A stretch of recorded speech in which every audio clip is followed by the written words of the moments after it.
Hey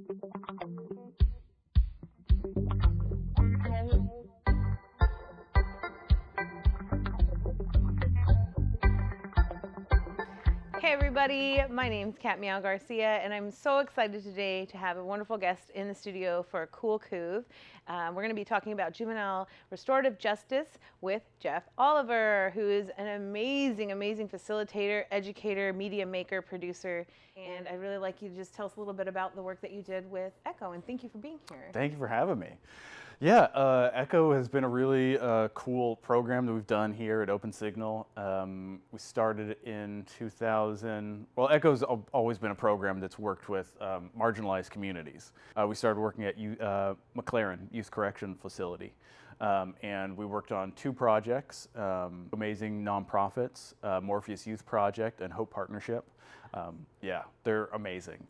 And Hope Partnership is part of Janus Youth.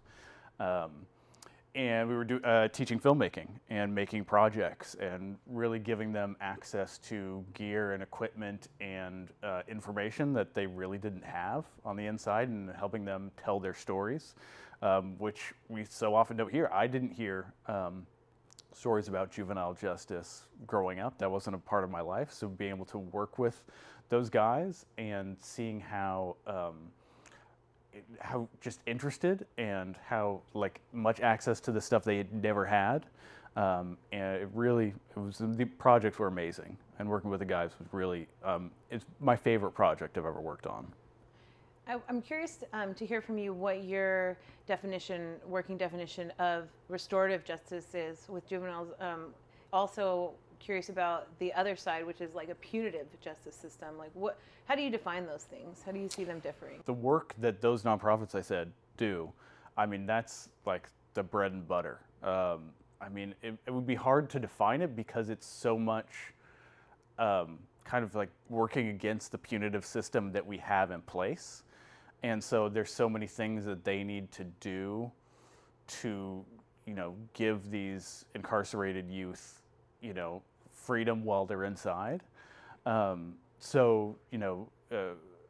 Carlos, who runs Morpheus Youth Project, not only teaches art, which is a huge part of it, teaches radio journalism, breakdancing, filmmaking, all these different kinds of art, but it does cooking classes, and we'll work with the guys on unit, this is pre-COVID, being able to go, but working with them one-on-one, helping them with paperwork, or if anything's happening on unit, going above and beyond, which is just needed. They need to have somebody on their side to do that work, and so often that's not the case.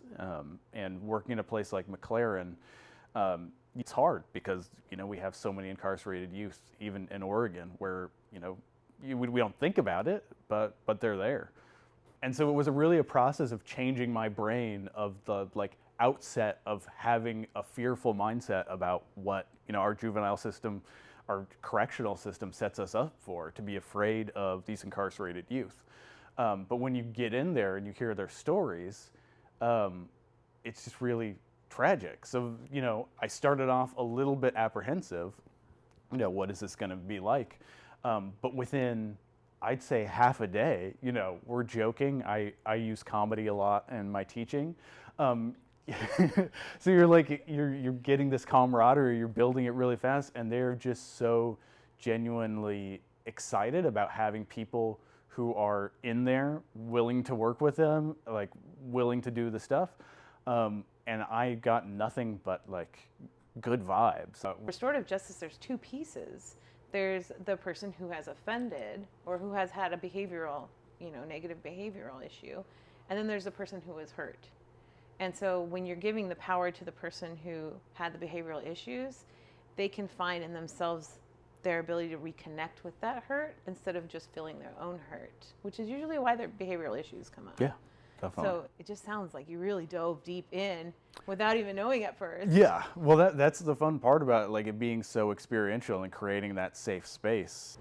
Yeah, it sounds like just kind of a mind-blowing experience, and it also sounds like there's a real ripple effect when you're working with restorative justice like this, wherein you're not only affecting the youth that you are working with directly, but it sounds like once they are around a safe adult who's telling them they're a human being, who's saying, no, I trust you with these things, and I want you to tell your stories, then it sounds like there's a ripple effect in their own community, where then they reach out to their own community and say, hey, just so you know, you can tell your own stories, and just so you know, I had this experience, and just so, and it gives an alternate view of, other than those brick walls, other than the concrete that they're like being kept in, like, you know, detained for however long a period of time.